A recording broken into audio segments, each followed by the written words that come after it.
భగవాన్ రమణులు ఆశ్రమం అంటే ఆయన నా ఆశ్రమం అని ఆయన ఇప్పుడు అనేవారు కదా. నా ఆశ్రమం ఏంటి, భక్తుల ఆశ్రమం, నేను అందులో ఉన్నానేవారు. అందుకని గంట కొడితే ఆయనే వెళ్ళి కూర్చునేవారు భోజనానికి తప్ప ఆయన ముందెళ్ళి భోజనం చేయడం అలాంటివి ఆయనకు ఉండేవి పోవు. బ్రహ్మజ్ఞానే కాబట్టి ఒకసారి ఆయన లోపల తలుపు గడియేసుకుని ఏదో ఇద్దరు ముగ్గురు ఉన్నారు చుట్టూ అంతేవాసులు లోపల పడుకున్నారు.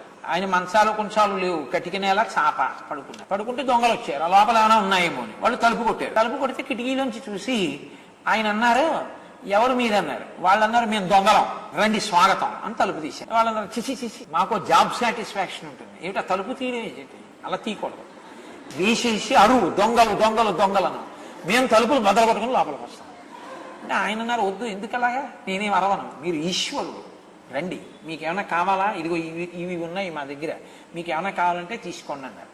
అంటే వాళ్ళు అన్నారు, బుద్ధిహీనుడా, పిచ్చాడివా ఏంటి, అరవాలి దొంగలు అని, అంతేగాని తీసుకోమంటా ఏంటి, తలుపు వేసుకోన్నారు.